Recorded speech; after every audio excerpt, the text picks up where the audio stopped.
Good afternoon, everybody. My name is Zach, and today I am here with my co-host, Mickey. We are talking about the MyEventRunner webinar series. So for today, we're going to be talking about how you set up a MyEventRunner webinar, set up MyEventRunner for your club, district, or zone, depending on the type of account you have.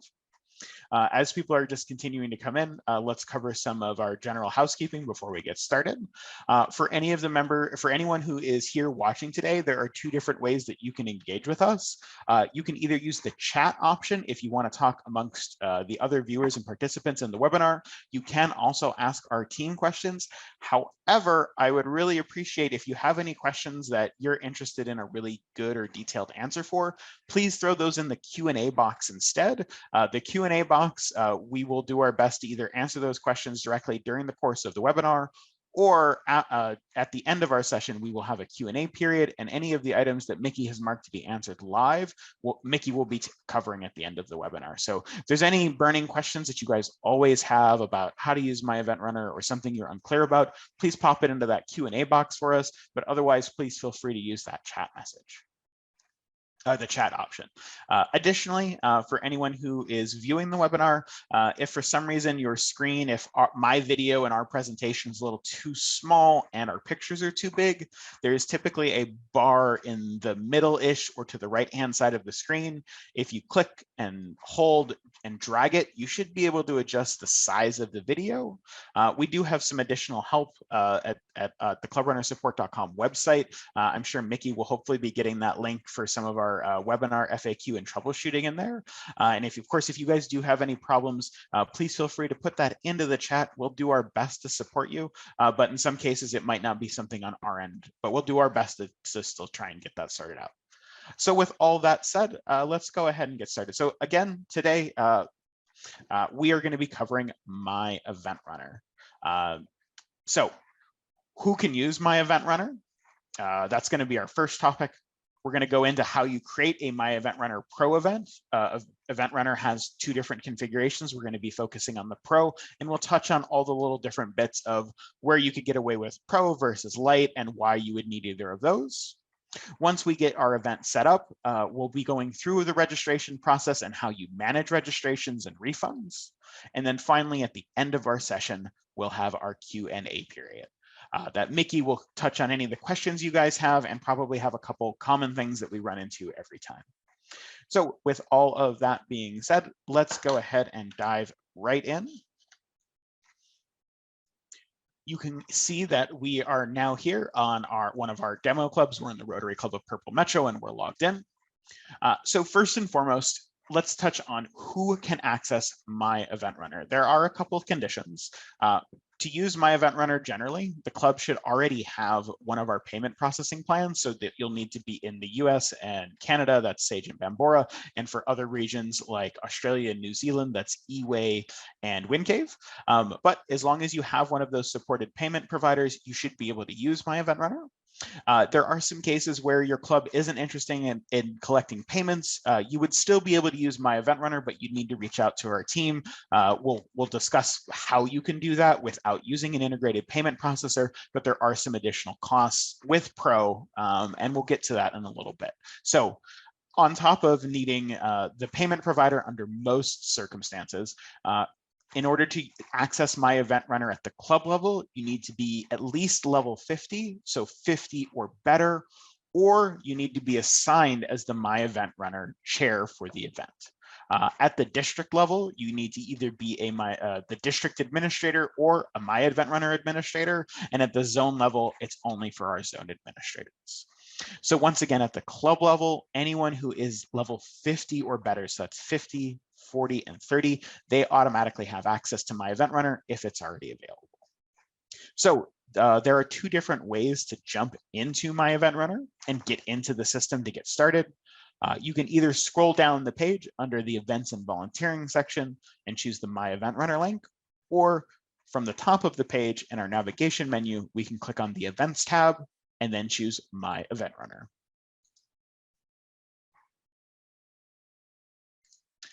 So just to touch really quickly on why a club or district or zone would use MyEventRunner instead of something like our event planner. MyEventRunner is able to collect significantly more information, and it also offers a customizable form so that you can capture a lot more intent from the people who are registering and make sure to collect really important information.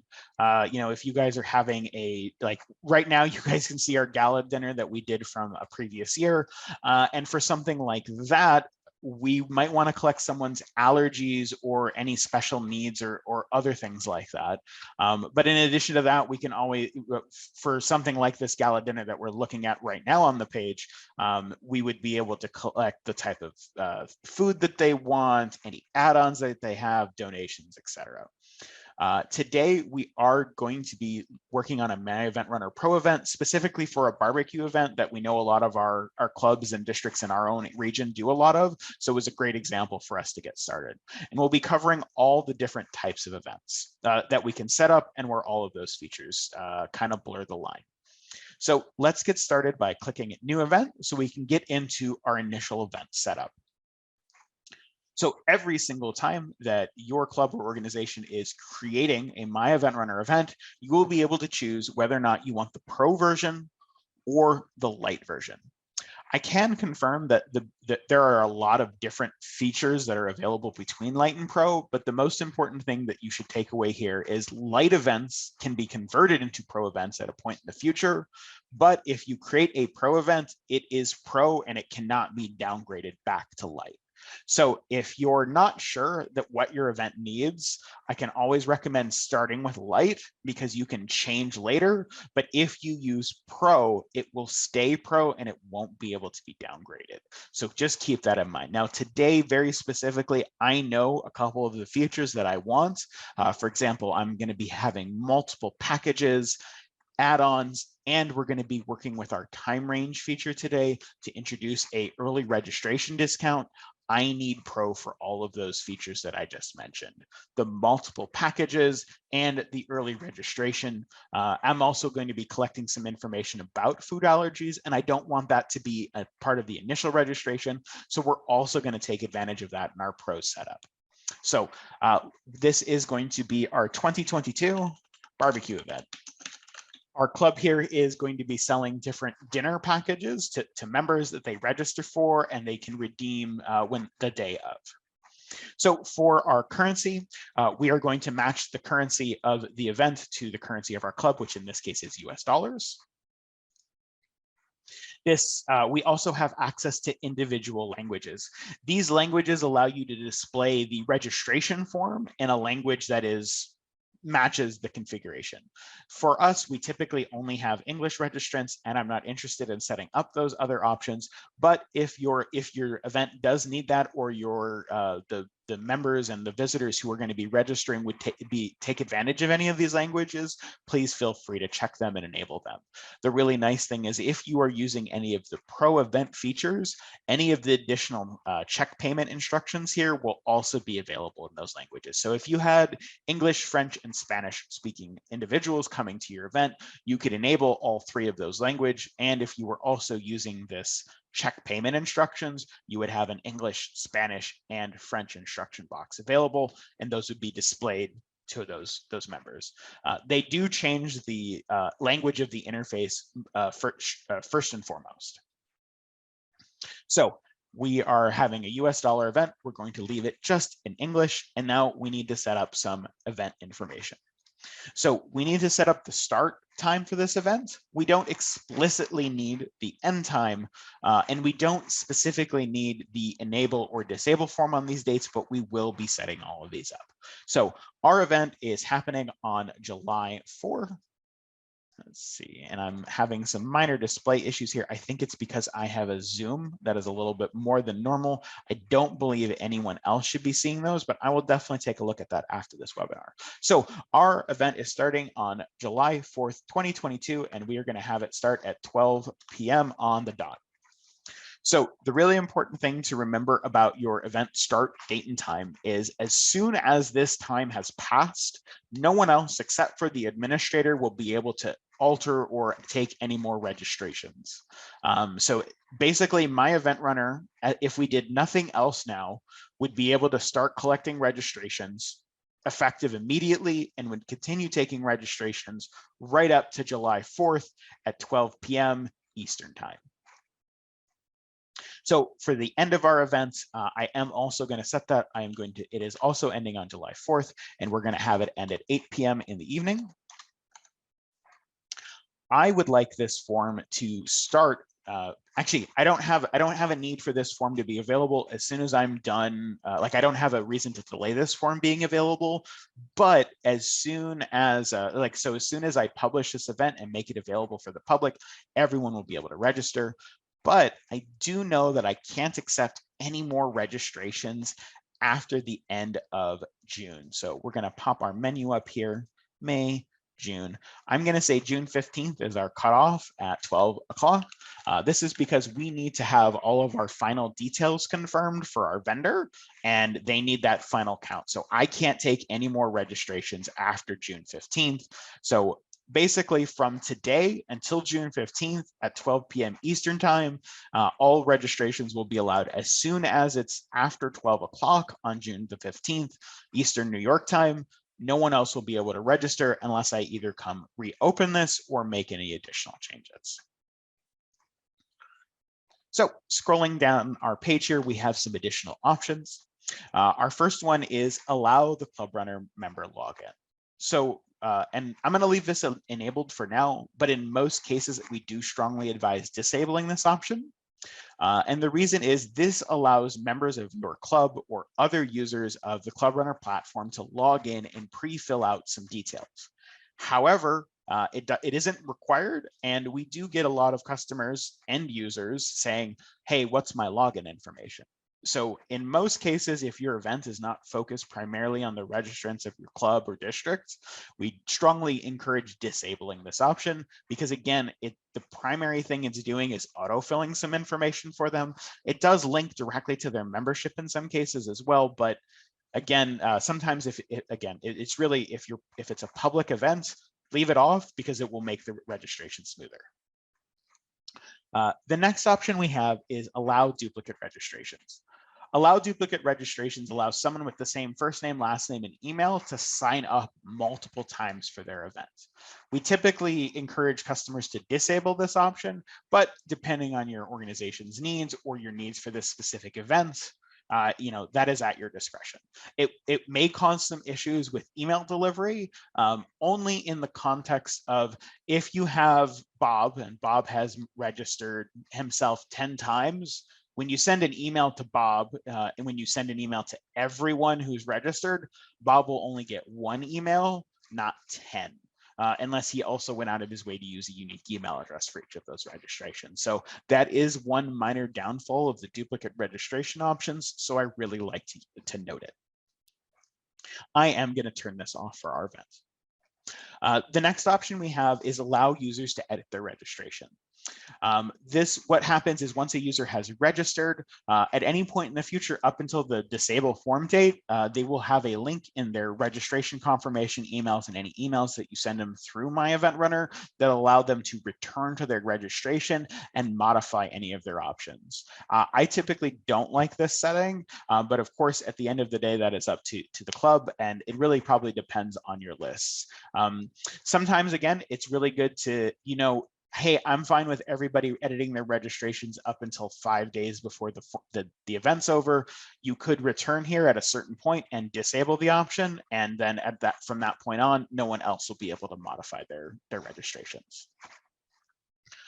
Publish registered attendees list. So in most cases, we strongly discourage clubs from using this option and districts for that matter as well, only because it basically shares a lot of private information with the public. However, if your club or organization needs that information displayed, absolutely do it. When the registered attendees list is published, the first name, last name, and some additional club information, if that is linked to them, will be displayed on the list. We'll go ahead and leave it on for now so that we can see how that would work. But if there's any need for privacy or any of the members who are registering would not be comfortable with their information being publicly available, we'd strongly recommend disabling that option. Our next option is to display tax inclusive pricing. If you configure taxes in any of your packages or add-ons, when you use the inclusive pricing option, it automatically rolls the full tax amount into the value that is displayed to the members. We won't be taking advantage of this today, but it is useful if you do have to charge tax and you don't want to have them have that figured out for them at the end. So it basically just shows nice, clean prices for everybody and doesn't show the taxes specifically until that they're at the end of the registration. Our next 4 block of items here: show on calendar, show on event list, show on homepage, and show in, actually all 5 of them there, show in bulletin and show on district calendar, are all display options. So for any reason, if you need to publish your MyEventRunner event prior to it being available for everyone to register because you want some VIPs to come through or you want to test it yourself, leaving all of these options off effectively hides the MyEventRunner event from being available to register for. It won't stop members, it won't stop anyone who already knows the URL of the registration event, but it will at least prevent it from showing up. But once you're ready to, you can come back in and check all of these options. We'll leave this off from now and then return later. Next, we're getting into some of the options that are only available for pro events. So we have an option for a number of registrants. MyEventRunner supports 2 registration modes: single and double. Double means that 2 separate guests will be there and available, and they have to fill out all their information, and any packages that are set up to cover 2 people will only be available to people who actually set up their registration as a double. This basically allows you to have a second separate registration in a single registration and allows that registrant to pick their own options based on how you configure it. When you have number of registrants set to double, you can also, for their guests, allow a separate attendee group. We'll be talking about attendee groups in a few minutes, but in most cases, if you don't need attendee groups or you don't heavily use attendee groups, this option won't be available for you. Or not that it won't be available for you, but it won't make much sense to use. So if you only have one attendee group and you're only doing single registrations, you won't need that option. We will talk about it a little bit more when we go over attendee groups though. You can hide all of your pricing and payment labels. So if you are just doing a free event with the MyEventRunner Pro configuration, which is an option, you can hide all of the payment options. It will not show any pricing details whatsoever. Our last option here, in addition to the check payment instructions, is the option to make it payable offline or by check.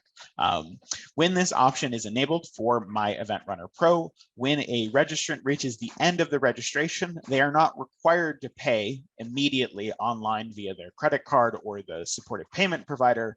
They're basically saying, yes, I promise you I will make a payment with my instructions, and it allows them to save the registration. They count as registered, but they will not have any payment information until they either pay you based on your instructions and you return and update their registration. I am not going to enable this option for our events because in this case, I need everyone to pay in advance, so no payable by check. Even though we're using Pro, we're still going to force everyone to pay to complete their registration. Go ahead and hit save, and that will take us through the initial setup.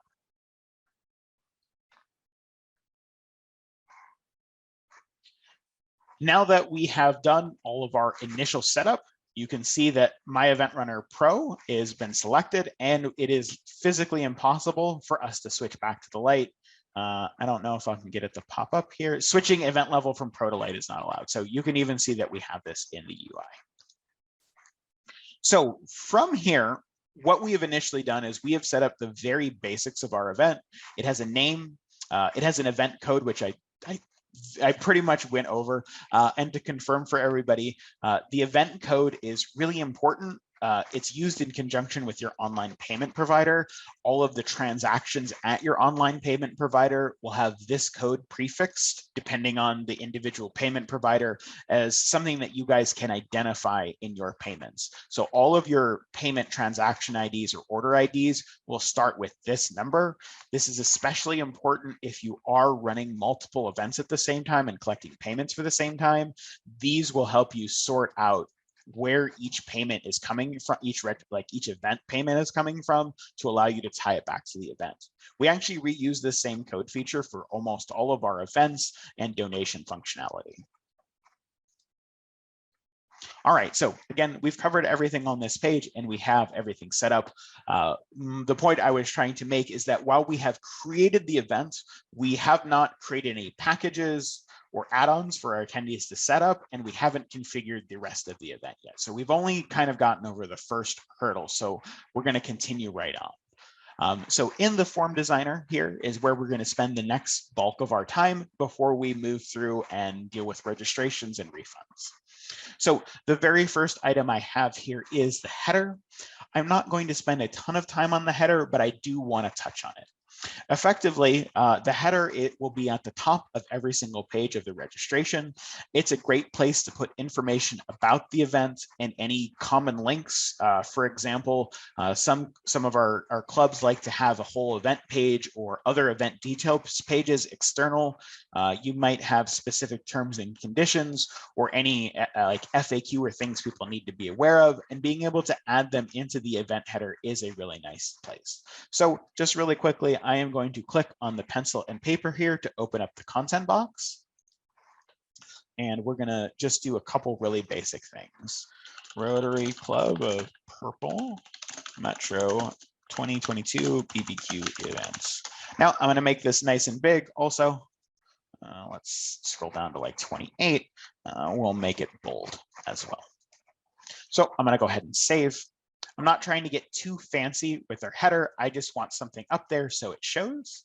We can also insert background images as well. Any of the images that are already available in Clubrunner, or you can upload your own images. Go ahead and close that. Same for the left logo and for the right logo. So I will go ahead and select one of the images that I have uploaded in the past for our left logo. Same thing I'm going to do for our right logo. Just some great generic images that we happen to have available. And I'm going to go ahead and set the height to 150 pixels, and I believe that should be enough. Once we've gone through our event and we've gotten all the setup going, we can return back here and make any further changes. But again, so actually, let me show off one more quick thing. So if we did want to link back to our club, I'm going to go down to, I'm going to press the remove formatting button to reset myself. More information available at our website. I'm going to highlight this text. I am going to click the link button here, and I'm going to send them back to purplemetro.com. That's not a real website, but I am using it just for the purposes of demonstration. Let's go ahead and save. And we'll save just one more time, make sure everything is all good to go there. Let's move right along to attendee groups. Attendee groups, I'm waiting for the page here to load. Attendee groups let us classify all of our attendees. This is really useful if you are taking advantage of pro events and you're going to have a lot of different groups of guests, and you would like to either have additional classifications for them, or you want to offer them any custom pricing. In our event here, we aren't going to be adding multiple different attendee groups because really we just want it to be all attendees. I'm not having prices for our members versus the public. We just have one price. But if you were doing something like a large event registration, like our previous gala registration, and you wanted to offer that different pricing to, for example, for your club presidents versus district officers versus guests and spouses, you would be able to add all those different attendee groups here. And as they go through the registration process, they would be able to select those groups, changing how their pricing and everything impacts them. So that's all we're going to touch on attendee groups for right now. We are going to keep going. Now, one of the things that our club here wants to do is we want to offer an early discount for anyone who registers before May 30, or actually not 30th, sorry, May 20th, just to add a milestone here. So what we're going to do is we're going to add a new milestone. The milestone is the date that this transformation or change takes place. So I'm going to hit add a new milestone. That is going to pop us up a date picker. And I know I said I wanted May 20, 2022. Go ahead and hit save. So you can see that we just got a big warning message up here in the top. It says important, you've added a new milestone. Therefore, you must specify the pricing for this under all packages and add-ons previously created. Effectively, what this is telling you is if we had already created our add-ons and our packages, we would need to return to them to make sure that they were not free anymore, that they actually had a cost associated with them. If we didn't, anyone going through choosing that option in that new time range would actually no longer have a price. So ideally, try and set up your milestones before you start creating your add-ons and packages. But if you do, make sure you return and reset that up. So I'm going to go ahead and edit this first section to talk about how time ranges work. So we have a description. This was automatically generated based on the date information here. So we can just change this to early bird registration. For minimum due, we are just going to leave it as minimum percentage required. Typically, this is what I recommend unless you're doing an event that requires like a deposit earlier on. If you require a deposit for the event registration, but you don't require the full payment immediately, this would be a great time to put an arbitrary value like 25% of their registration is required during the early bird phase, or 50 or 100. What you don't want to do, for example, if you're trying to set up your MyEventRunner event to collect a minimum amount of money, is set the minimum fee here. Like let's, as an example, if we had a package that was $250 or we had multiple things, everyone who registered would either be required to pay the minimum amount, or if their minimum amount exceeds it, they'd still only be paying $250. But this is only the minimum amount of registration. So they have to be paying at least, like they'll have to pay at least this amount, which means that if you have multiple packages, add-ons, price ranges, it could either force them to pay everything or not collect enough of the money. So more often than not, though, I do recommend minimum percentage, and we do recommend the whole amount. This is to enforce that everyone who's registering must pay to complete their registration, unless, of course, they're making their payment offline via the check option. So we have early bird registration set up. Coming down here, I'm also going to modify the end and say that this is standard registration. And we're going to still go minimum percentage and go for 100%. Now, if you didn't have any time ranges and you didn't need early bird discounting, you could pretty much avoid the time range designer altogether. You wouldn't need to set any milestones. For today's event, it is just because we are doing an early bird pricing special. Let's touch on promo codes. We're not going to touch too much on promo codes today, aside from mentioning how they work. Basically, a promo code allows you to offer a one-time discount or special pricing on any packages and add-ons. For every promo code you add, you would share that with the members. So for example, let's say you have a big event that you're hosting for your district. You know you've invited the speakers. You need to get their information for things like their food preferences, allergies, etc. You could send them to go register and provide them with a promo code that will comp or significantly discount any of their registrations. And this ensures that only they get their pricing. You can, of course, also do, basic stuff with promo codes, use promo code 10% 10 off for 10% off your order, whatever meets your guys' needs. I just want to mention them, but we're not going to be using them today for our event setup. We're now actually heading into packages where, excuse the pun, this is where a lot of the meat of the event registration is set up. So for our event, we have 3 separate packages. And as you can see here on the page, we have a note about only one package can be selected per registration. So to touch on the difference slightly between packages and what we're going to set up in a minute, add-ons is how they function. For MyEventRunner Pro events, you can have multiple package, but every single person registering will absolutely be required to pick a package, and they can only select one package per their registration. So you really want, so when you're talking about packages, think about like your big package, vacation deals or something else like that. You must choose one of them to register, and it's going to include everything, and you can't increase the amount that you're choosing, and you can't select multiple.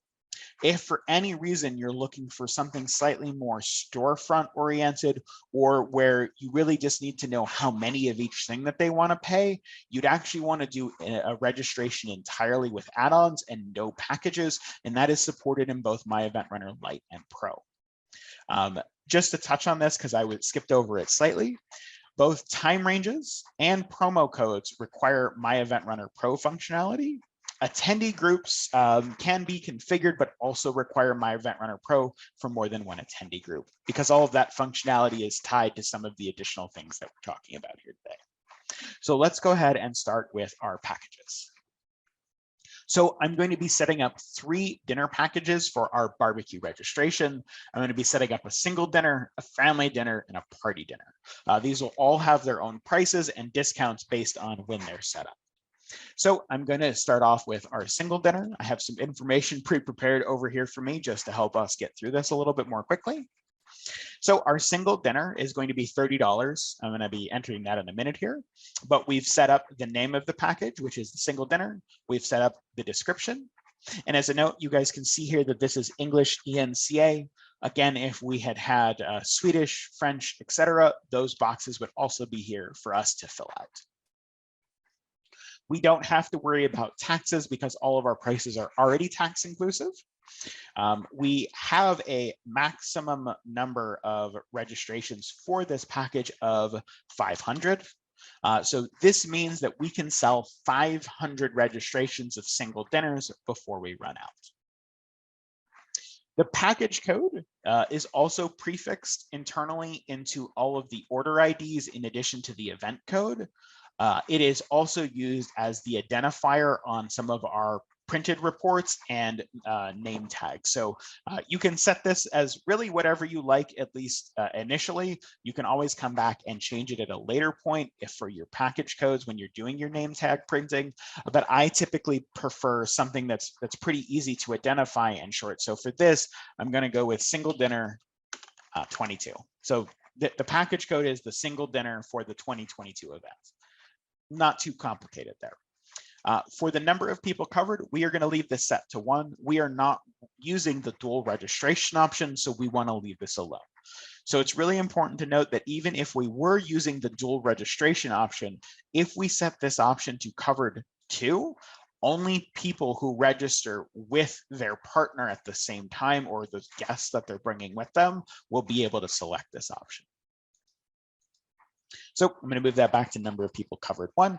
And here down at the bottom, we can see our early bird registration and standard registration. So for our early bird registration, we're going to knock 10% off the price. So this is going to be $27. And for the standard registration, it's going to be $30. So we've now made sure that both our initial time range and the secondary time range that comes after the first one will have their own unique pricing. Go ahead and save. We'll return to set up the payment method, but that is a very good note to have there. So let's add our family dinners, which is our next option. Our family dinners are $70. Family dinner, and I got all the inclusive items here.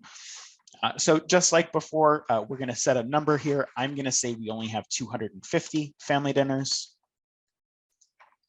The number of people covered is still going to be 1. Here we're going to do family dinner 22 because this is our family dinner for 2022. The price on the initial family dinner is $70. And once again, we have that 10% discount. So it's going to be $63 for early bird and $70 for late or standard. We've got all of that set up. So let's go ahead and hit save. And last, we are going to do our party dinner, which includes a whole lot more and is $150.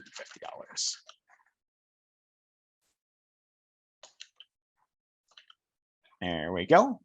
We have our party dinner set up for the most part. So our initial price is $135 because that is 10% off the full price of $150. And we have now configured that for both of those. For the max registrations allowed, I'm going to say we only have 100 of these package. And for the package code, we're going to do party dinner 22. Go ahead and hit save. So let's just come back here and talk about something really quickly. I didn't touch on it very much, but we also have this enabled option. So if there's a specific option that you don't want available inside of a registration period, you can uncheck it and it will make sure that users won't be able to register for it at that time, in that time frame, in that time window. All right, so we have our 3 packages set up. One quick little note. This help information box here will show up on our package and add-on screen. So let's add some help text here. So when we go and do our registration, we can see where that was displayed. This is help text from the packages page. Please select your dinner and any add-on. Thanks. So for the help text, if you guys start getting any FAQ or you notice anyone's having any problems or there's just some additional information you want to choose, make sure you put it in these help information box and they will be displayed to the users at the end of the day. Just note, this is only for standard text. You cannot include HTML. It will not be parsed properly. So we also have our help text saved. Let's continue on to our add-ons. So in addition to our 3 packages that we set up, our single dinner, our family dinner, and our party dinner, I want 4 different add-ons: mac and cheese, cornbread, chili, and bottles of sauce. So let's get through and start adding these. So I went ahead and clicked on add new add-on, and when it pops up, you're going to notice this looks strikingly identical to our package creation because it is very similar to that. Each add-on allows a user to arbitrarily pick the number that they want if they want any of them. So as I mentioned earlier, if we wanted to do something more where anyone can come in and choose any of our options and any numbers, we could have set all of these up as add-ons instead, but we chose to set it up as packages because we, for this event, people are just coming to pick it up and then leave. They're not staying at us, they're just coming and getting our food. So for our first option here, I had mac and cheese. Family size mac and cheese. So for this, this is $10. I am not doing any discounts on any of our add-ons, so it's just $10 for our mac cheese add-on. So the maximum registration allowed, I am going to put a total limit of 500. So just like our packages, only 500 of this add-on is allowed to be sold.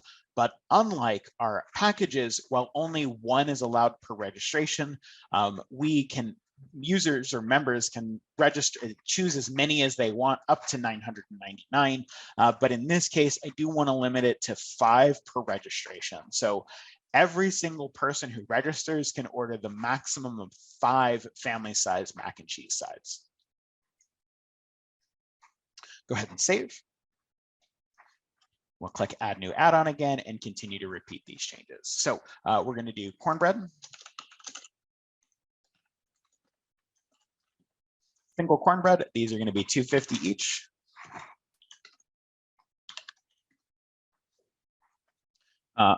Cornbread, 22. We're going to say that we have 1,000. Oh, actually, I can't say that I have 1,000. We're going to say we have 800 cornbreads, and the limit per person is going to be 10.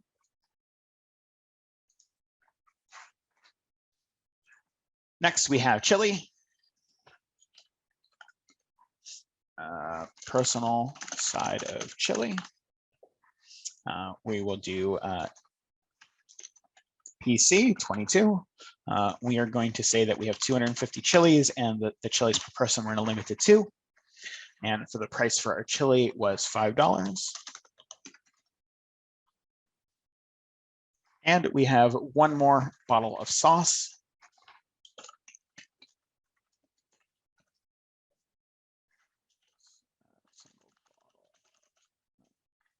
Single 12-ounce bottle of. I probably should have put that in milliliters. All right, and then we'll go bottle 22. We'll be a little bit more descriptive here. We also have 500 of these, and I am going to limit it to 2 per registration. These are $8 each. Go ahead and hit save. So we have our 4 add-ons: mac and cheese, cornbread and chili, and bottle of sauce. and we have all of our packages set up. As you guys have been seeing, as I've been saving, hopefully you can see here that the system is continuing to tell us that we do not have a payment. And we will actually not be able to publish this event until we've actually assigned a payment, because if the users can't pay, they can't register. So just for that. Our next section is the questionnaire and standard questionnaire. I'm going to touch on both, but the most important things to remember here is that the standard questionnaire is first in our registration process. This is what everyone sees, regardless of you using MyEventRunner Lite and Pro. Some of the default questions will change depending on the type of account you're on. If you're on a club account, this is what it's going to look like. If you're on a district account, we usually include a club name dropdown that is actually powered by the district's account. And at the zone level, we also have clubs and districts available. So those are really the only thing that changes beyond this. On the event standard questionnaire, all of these are the built-in questions. You can relabel some of these questions, but most of them are particular to the details that they're collecting. So if you don't like one of these values, for example, and you need to collect more information, we'd want to add a new question, not repurpose any of the existing questions. The reason we bring that up is we have seen some customers occasionally rename phone to something else, and the phone field only collects 10 digits for North America customers, so just be aware of that. If any of these don't work for you and you need to change what they're collecting, make sure you add a new question. So as part of the standard questionnaire, though, only the first name, last name, and email are required. All other fields can be disabled and or hidden and not shown to anyone who is registering. We can also add extra questions here as well. But again, if we didn't want anything else, let's say we only needed the first name, last name, email, and phone number, we can get rid of all this extra information. So I'm going to go ahead and uncheck the badge name and the other values that for us, we don't care about. Go through and uncheck each one. So now the only thing that we are going to be collecting, oh, I left the club name enabled and I don't need that for this, is our first name, our last name, our email, and our preferred phone number for our registrant. We can also add a question here. We have several different types of questions. We have a true false, so yes or no, long text, short text, and selectable. I'm going to do a very simple true false. I'm going to set it to no. Actually, let's do selectable. And I'm going to leave it as no. Have you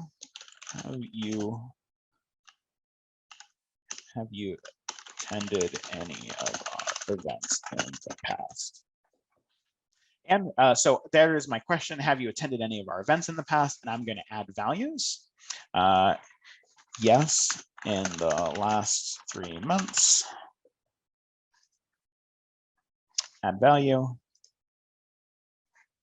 I'm getting excited and moving a little too fast for the system here. Yes, in the last 12 months.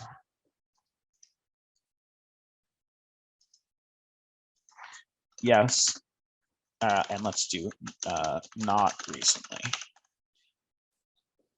So I've set up 3 different questions. I have set this as no to required. So despite the fact that we've added this question to the field, it will show up. Members will not be required to fill it out. So if they just blow right past it, that's fine with us. If we wanted to make sure we collected that, we could go back and edit it and set it as a required field.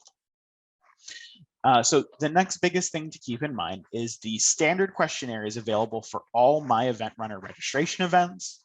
And all adding any of the questions are, and I apologize, I didn't get into the questions. I'll touch on them really quickly here. But the secondary questionnaire here, the questionnaire, not the standard questionnaire, this is only available in MyEventRunner Pro, and when used is the 3rd screen in the registration process. So let's go, and we're going to add 2 questions here. And we've already talked about selectable a little bit. Basically, you ask a question and you have predefined answers for users to select. They won't be able to add their own information.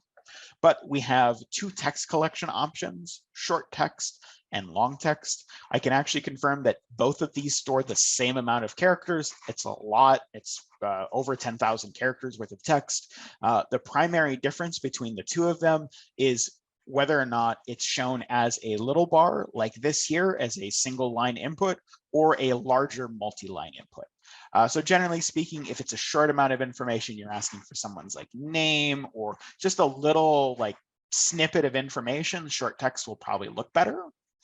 Long text, if you need a lot of information, and just note all long text answers are stored slightly differently on the page. We'll talk about that a little bit in a minute. So I want to ask here, true, false, this is required. Do you have any food allergies? So this is just yes, no. So yes, they do, no, they don't. Let's go ahead and save. And now we're going to add one more. We are going to do a long text. If you have any food allergies, please let us know. So for anyone who does have those food allergies, I am going to give them a place to enter it, and it will be long text. I want to do one other thing here is I want to rearrange the order. I want to move this food allergies first and have this second. And the only reason I want to do this, even though this ordering doesn't make any sense, is just to show you that the long text questions when we go through the registration are always at the bottom of the page. So moving on, our last box to talk about is the payment page. From here, we can select any of our valid payment accounts that we have set up for our account. This account is a test account, so we have 3 of our payment solutions available. We have Beanstream or Bambora, we have Sage or Paya, and we have eWay, which is our Australian option. Since I've configured this event as a US dollars event, our other payment options that do not support US dollars are not available. So I'm going to go ahead and hit Sage Payment Solutions. I'm going to go ahead and hit save, and that's all I needed to do here. We have now completed the full setup of our MyEventRunner event. We've created a header. We've set up our time ranges for our time ranges to do our special early bird pricing. We configured our 3 packages and our 4 add-ons to allow our users to select what they want to register with and purchase any additional add-ons. And we've set up our questionnaire and standard questionnaire, and we've configured our payment. There should be nothing else left for us to do unless we want to change anything. So we are going to head back to our setup page. And from the setup page, we are going to scroll down to the bottom because this event is still in draft. And we are going to go ahead and publish it. Yep, we want to go ahead and publish. So there's just one more little check that says, hey, do you want to publish it? And we said yes in this case. So I am going to open the public URL in a new tab, and I want to immediately show something off to everybody because this comes up quite frequently. Right now on this page, you guys can see this, don't send a confirmation email after registration. This is a key indicator that you are logged in as a MyEventRunner administrator and can bypass things that normal members will never be able to bypass. While you have an administrative session for MyEventRunner, you bypass payment requirements for the event. So if we continued with this in this administrator mode, when I got to the end of the registration, there would be an option to save without payment. That is not available for standard members. They will never see that save without payment or this check without a confirmation. The last thing to mention, as a MyEventRunner administrator, you immediately bypass any event restrictions. So if this was July 4th at 2 p.m. in the afternoon, and I come here or any day after the disable form on that date event, as the administrator, I will see the registration form. Again, we can confirm that we're the administrator by looking at this option and seeing it here. But if I wanted to make sure that the event was fine for regular members, instead of using the standard new tab, I am going to open this in an incognito window. This, for different browsers have different names for this. Sometimes it's private browsing, sometimes it's incognito. Regardless of the type, what it's called, the important thing of this feature is that it basically creates a new browser session, and it has none of the details that we were using Clubrunner. It doesn't have any cookies or session data that links this browser window to our administrative login. And you can see immediately that option to suppress the email has disappeared. So just talking about one of our earlier points in the webinar, right now we have this big option that says optional. Do you have a Clubrunner login? New username, password.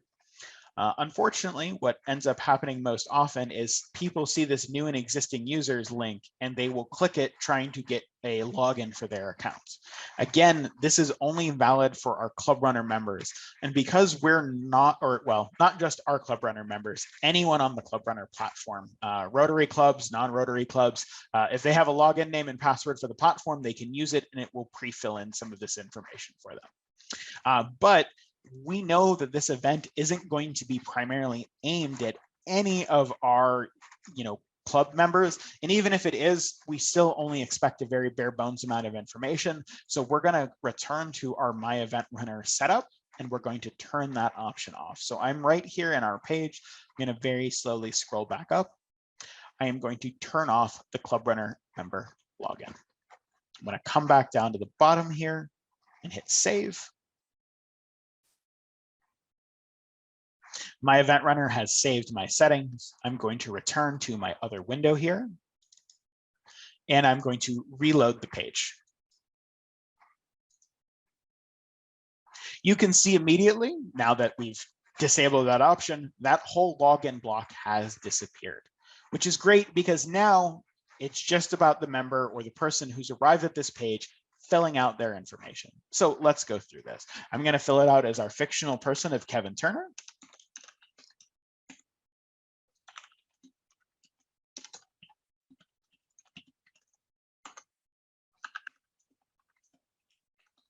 All right, and as I mentioned before, this box was not set as required, so I can actually continue right over, but I will select it. So I will say yes in the last 12 months.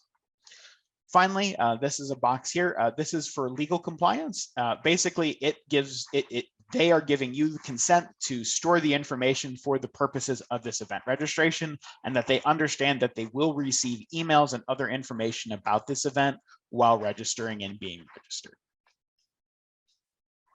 As a secondary note, if this member has never registered with any of our events before, they may receive an email telling them that their information has been added to our system to be tracked.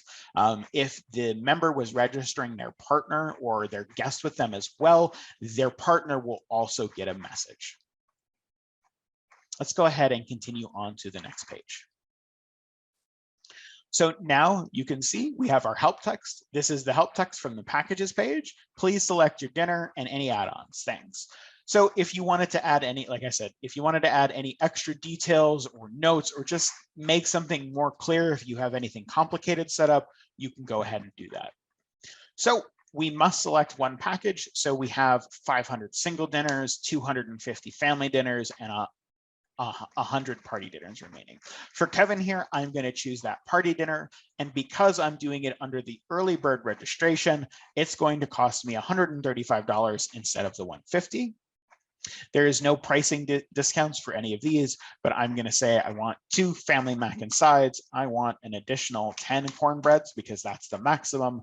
I would like 2 more chilies, and I would like 2 bottles of sauce. Effectively, we picked our package, and I've chosen one of all of the add-ons, but that was not required of me. I can choose none of these. I can choose multiple of them, and they're all limited based on the individual limits. For example, if there were no more party dinner registrations left, we wouldn't be able to choose it and the entire option would be disabled. Same thing for any of our options. And just as a note, for example, if I wanted 3 bottles of sauce, we will actually get a warning and it will tell us we are over the limit and it will return us down to the maximum. Now that I've filled out all of the packages and add-ons options that I want, I can go and continue to answer questions. So here we have, do you have any food allergies? And if you have any, please let us know. So just very quickly here to touch on it, back in our MyEventRunner setup, under our questionnaire, we had the food allergies true false first and the long text second. The reason I'm mentioning this is all other questions are displayed first, and then long text questions are displayed after. So unfortunately, you can't have this yes, no with this question, and then another question with another text box. If you absolutely need that formatting, I would strongly suggest using the small text box instead, or the short text box, but of course, it will all depend on your needs. So Kevin does not have any food allergies. I'm going to click no, neither does anyone in his family, and I don't need to fill this out as it's not required, so I can continue right to the payment page. On our payment page, we can see that we have the currency is US dollars. The grand total is $206.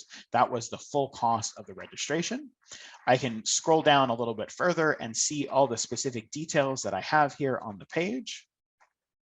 Scrolling back up, this is the minimum amount due today. So as I was mentioning when we were talking about time ranges, if you were doing something like a cruise registration where you absolutely have to have that early deposit to hold the space, we could have had that set up and we could have said, oh, to reserve your barbecue payment, you have to put a 25% down deposit, at which point it would give me about 50 some odd dollars that I have to pay now.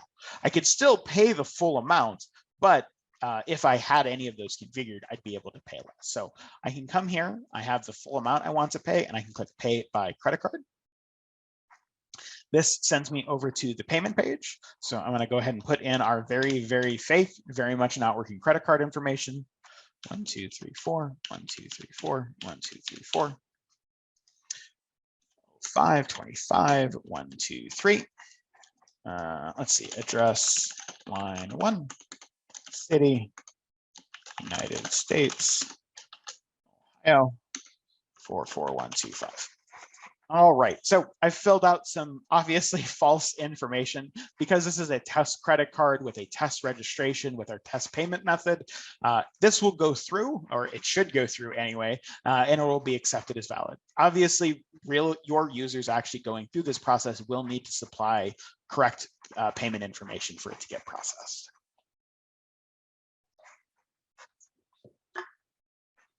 Fantastic. Our registration has been saved. We paid the full amount. There are no outstanding balances, and we should receive some emails that will be sent to Kevin's email here, and he will get all of this information detailed out to him. So fantastic. We have now completed a registration. I'm going to go ahead and close this. Coming back into our administration area, we're going to talk a little bit about managing registrations and refunds. I just want to let you guys know we are running a little bit over time right now. I know I'm running right up to 4 here, which is usually probably when we'd start our Q&A. So Mickey, if everyone can bear with me, I will finish up those registration overview and refund, and then we'll go over onto the Q&A just a little bit later than normal. I got the heads up from Mickey, so I'm going to keep plowing right forward. So now that we have some registrations, well, we have one exactly to be fair, let's take a look at some of the other data that's available now. So under the current event, we have the dashboard. As the registrations come in, this event will continue to be picked up or continue to be updated. Just note that this is the number of registrations that have selected any of these options. As you can see, you guys know that I selected 2 bottles of chili sauce, 2 bottles of cornbread, and most of more of these sides. This is just telling us that the number of people who have registered and selected these options, not the number of options that have been selected. Just it comes up from time to time, so I like to re-mention it. So in addition to looking at our dashboard, you can get a quick overview of the total number of people registered for any of the options that you've set up and whether or not they've paid or not. Moving over, we can look at view registrations. View registrations, you can see that Kevin has registered. He has a registration number. He didn't have a partner or guest. The date they registered, the amount that they owed us, the amount that they paid, and any outstanding amounts. You would typically only have a balance outstanding if you allowed an early deposit and didn't require the full payment amount, I mean, that's primarily the big reason. You don't require a full payment up front, or they chose that offline payment, in which case you would need to return to MyEventRunner in the future and record that they had made that payment for them. For any reason, if Kevin was missing, like if he had not paid everything, we could send him a reminder. This basically resends him his email registration confirmation. And if there is a balance outstanding, or if the event requires, like it allows the registrants to modify their details, a link is included and it allows them to return. If they can edit their registration, they'll have that option to do so. If the only thing that's missing is that they haven't made their full payment, it will only allow them to pay. Let's go ahead and look into Kevin's profile, or registration profile, I guess I should say here. So for each of the registrations, we can see when we come into them, we can see the registration number, the date they registered, and all of the details that we collected outside of the credit card processing fees. So, or not processing fees rather, but processing details. So just note, the only thing that we capture in the credit card payment is we basically directly pass that over to the payment processor, and we never store any cardholder details or cardholder information. We only send the information to the payment processor and receive a response, either that it was successful, so we have a reference number and the transaction details and the completed amount, or that it failed. That's it. So we did get an online payment here, and he is paid in full. Talking shortly about the package page, we can edit the contact details. We could edit the full registration, basically stepping through the registration as the member. For example, if you didn't allow registrations and this Kevin called and said, hey, I'm sorry, I don't need those 10 cornbreads. Can you take them off our registration? We could come in here and edit the packages and add-ons. And we could say, he doesn't need those 10 cornbreads, he only needs 5, and he only needs 1 mac and cheese, not 2. So we've made those changes. We're going to go ahead and hit save. This is going to change the amount of money Kevin owes us. And now we owe Kevin money instead of Kevin owing us money. If we wanted to process a partial refund, we absolutely can do that. And we have under our payment history, we have a couple different options. Just as a note, in addition to the packages and add-ons, we could also add any custom registration fees, either increasing the amount or decreasing it. So for example, in an example, or in a scenario where, let's say you had a promo code and the member was supposed to use it but didn't, and you still want to discount them, you can come in here and add that manually, either reducing the amount that they owe or adding extra charges. For example, if you had a cancellation fee to do any refunds, you could void out the rest of the option, but leave that extra charge of the cancellation fee in there, and then refund them everything with the exception of the cancellation fee.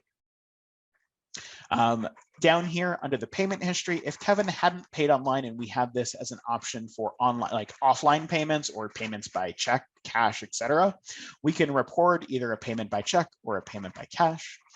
We can actually make a payment by credit card directly, and we can also do a manual refund. So a manual refund allows you to decrease the amount that has been paid so far, but it does not trigger a refund with our online system. For any of our customers who are using the online payment option and they're using that with their MyEventRunner event, you will be able to process an electronic refund, in most cases for a minimum of 90 days, in some cases up to 6 months. But for any reason, if you're over the 6-month window on your online payment refund option, you will have to work with your credit card processor directly to issue a credit. After that 6 months, it's no longer eligible for a refund, and you actually have to give the money directly back to that registrant. In most cases, your payment provider support, so Bambora, eWay, WinCave, etc., all of those individual vendors will be able to help you out with that and issue a credit. Since Kevin is currently owing $22.50, I'm going to copy that amount and I'm going to use this refund option. The really nice thing about the refund option here is clicking this link doesn't do anything immediately. It sends you to the page where it offers you to do either a partial or full amount of refund. I don't want to refund Kevin his whole purchase. I just want to refund him the $22.50 that we are outstanding with him because he changed his registration. I'll go ahead and click refund, and I am absolutely sure I do want to process that. So of course, if you guys had any like cancellation fees, like maybe it just costs $10 or $20 to deal with the administrative overhead, you can leave that on the cost there. So you can see here that we have processed a small refund of $22.50. So the original registration was $183. We did a refund of $22.50. The payment was $206, and the balance is now clear. If we weren't going to do it online and we had to give the member cash back or refunding their payments in a different way, we can use that manual refund option. Most of the pay by cash, pay by check work similarly. So if just to click into that really quick here, when you choose pay by cash, it's basically a check or cash payment. You need to enter the amount that you have collected, a reference number. This is mostly for yourself and the team, so you know in the future, and a description of that payment. It is not required, but if you include it, it is available in all of the registration exports. I went ahead and hit the back button so I can get back. Pay by cash is very similar. Manual refund is exactly the same as the online refund, but it does not link back to your payment provider. And there is also an option to pay by credit card. So this would be really useful if for some reason you are set up to either have that member's payment by credit card, or for example, let's say that the club is offering to pay it for someone, but you still need that money put there. Someone's paying on their behalf and you have their information, you can do it. So let's just say $5 here. I'm not going to go through and pay it for the credit card, but clicking pay will allow us to make a payment on behalf of the member if I have their details. Please make sure that you check with your club and your organization based on your own requirements for handling or processing any members' credit card details directly, but this page is available. So even day of, if someone had come and you wanted them to make a payment, you could prepare the screen for them, let them put their information in, and then process it. I'm going to go ahead and hit cancel because I do not want to process a partial payment right now. And I'm going to hit go back just to move back one page as well.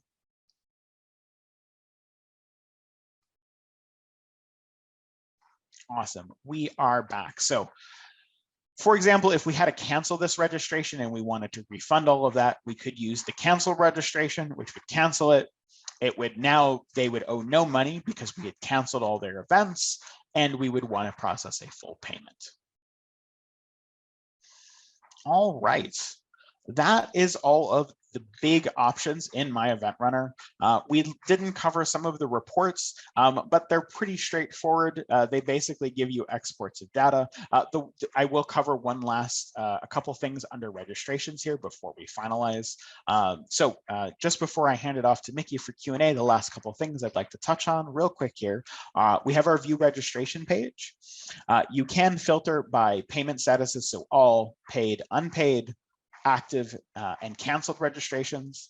There's also this nice remind all feature. So if we had a whole bunch of people and we wanted to send everyone their registration details, maybe the night before the event, that way they can find them in their emails, we could use the remind all.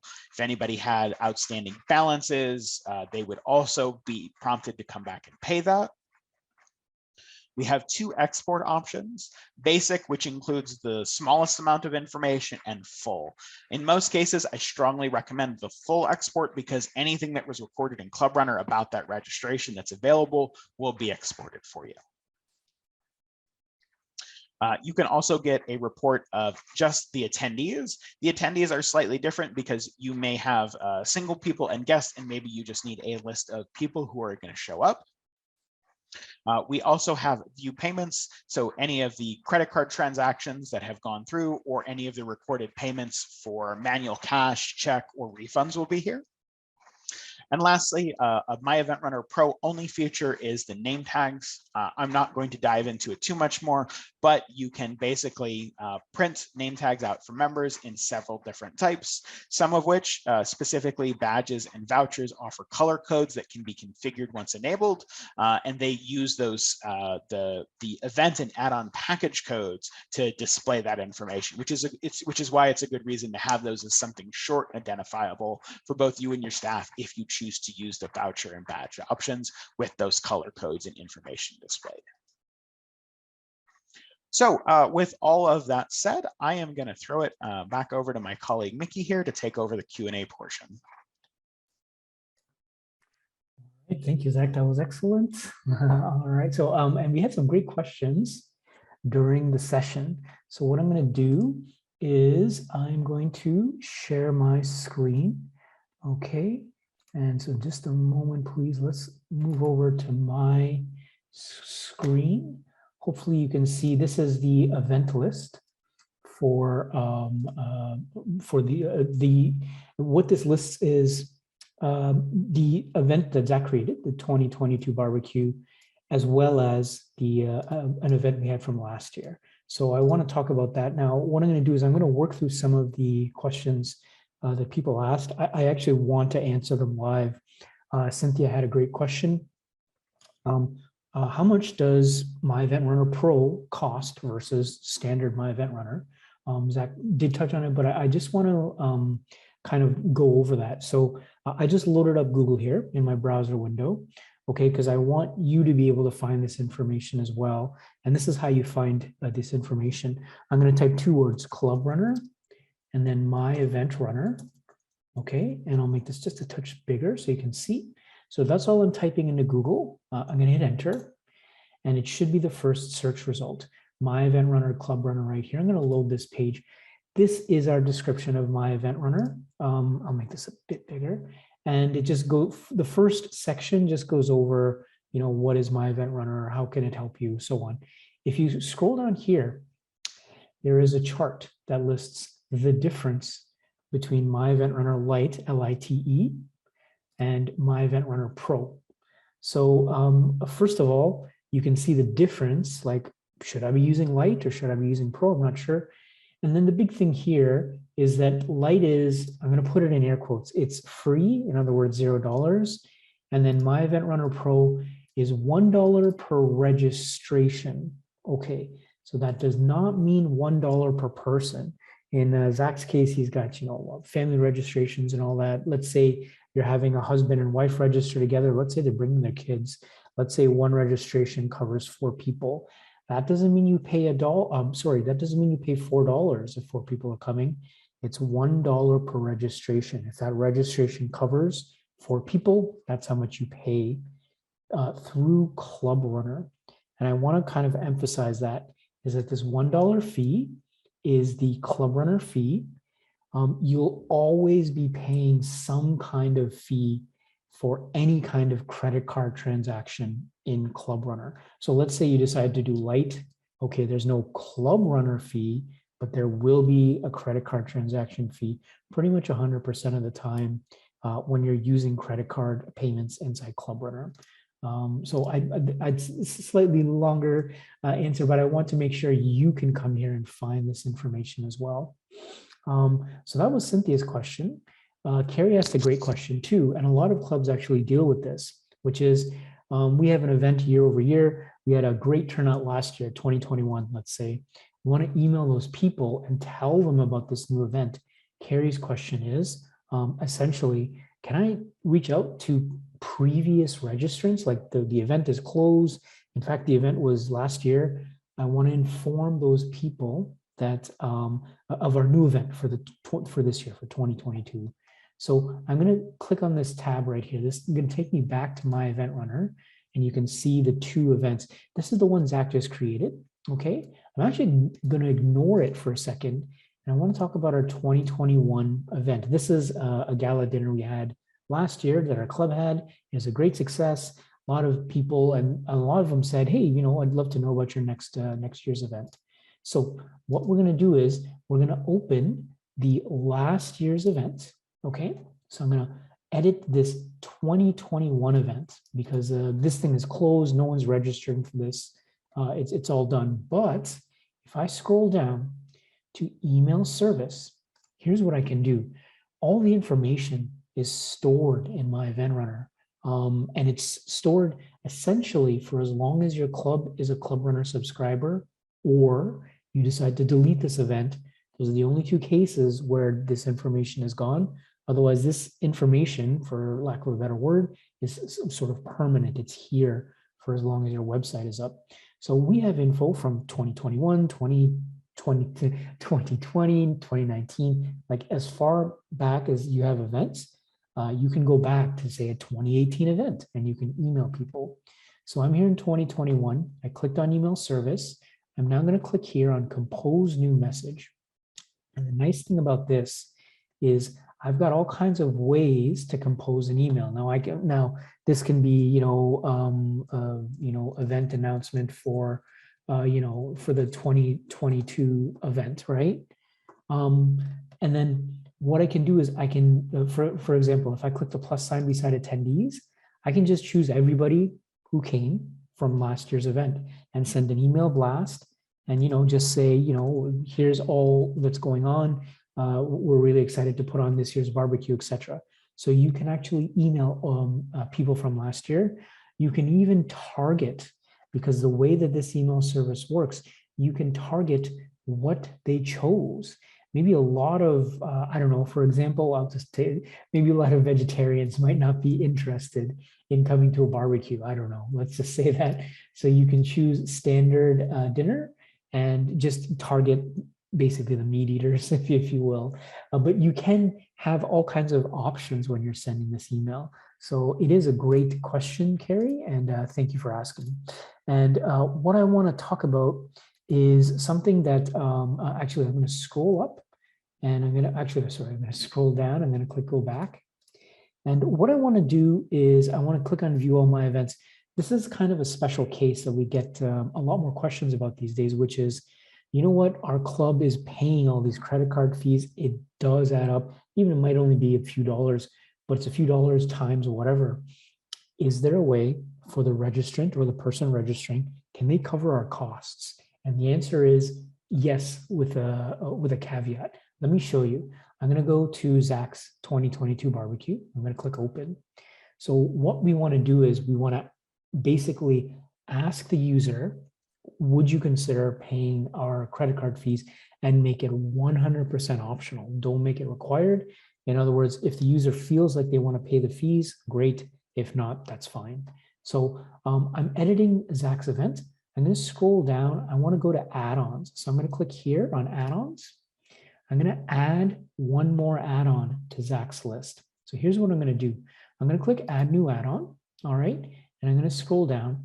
And here's the name. You can name this whatever you want, but I'm going to call this Club Credit Card. Actually, we'll call it Rotary Club, since this is a Rotary Club credit card fees.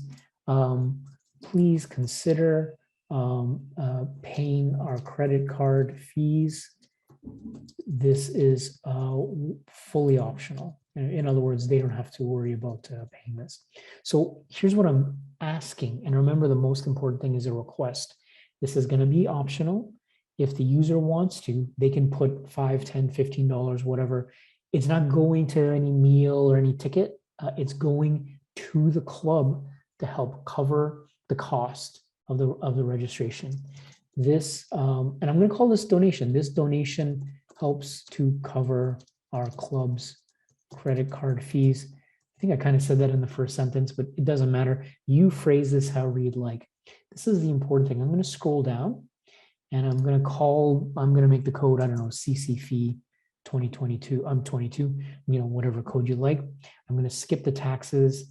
Max registration, I'm going to leave it empty because once again, this is optional. So I don't know, maybe only 5 people will do this. Maybe 50 people will cover your registration costs.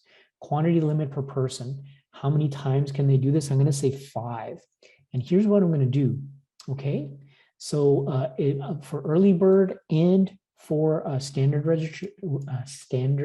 registration, it's going to be $5 increments. If they choose this, and what they're choosing is they're essentially giving a donation of $5 to the club that's going to go towards the club's credit card fees. Now, there will be some generous people. Maybe they'll give you $20, but they'll have the option to choose this add-on as part of all the other selections. Okay, so I'm going to scroll down. I'm going to click Save. And this is what sort of what the person will see. This little paragraph of text, and make sure to make it short because a lot of people they want to read as little as possible, so you want to keep the message short. But basically, you are asking people, please help us cover our fees. It's 100% optional. If you decide to do this add-on, the registrant may pay or they may not pay. But I guarantee you, because we've actually talked to clubs about this, and of course, some, in fact, a lot of registrants, they're very happy to pay like a $5, $10 fee. They 100% understand it's a club volunteer organization. So this is just a way to consider asking your registrant to help cover your club's cost. Okay. What I'm going to do is I'm very likely going to end it there. So what I'd like to do is we're going to just to wrap up here, okay? And so I want to thank everyone for staying this late. I know that we went over time. We are not that apologetic about it. MyEventRunner is a very large program. There's a lot to cover. Zach made some excellent ground. He covered some great points. So we're happy to kind of go over time a little bit for the sake of you knowing some of this information now.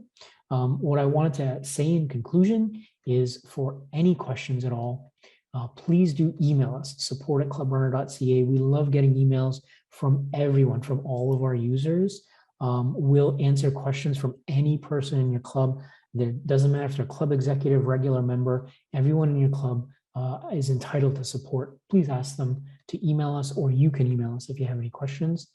If you haven't already heard about it, we have an online messaging board called clubrunnercommunity.com.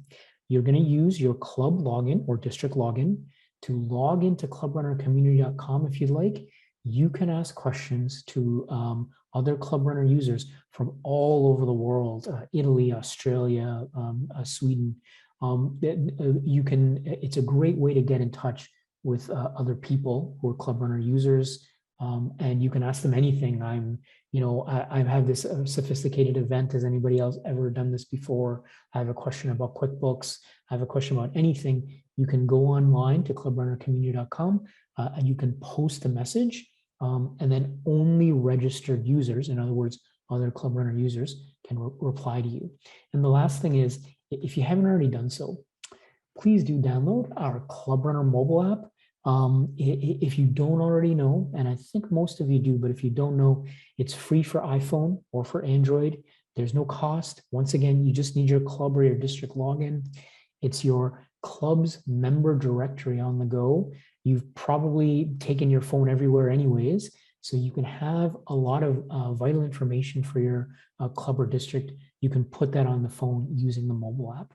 So I'm going to wrap up and conclude. I want to thank everyone again for being this patient, for asking wonderful questions, and for staying this long. Zach and I hope you have just an excellent and wonderful day, and take care, everyone. Have a great day.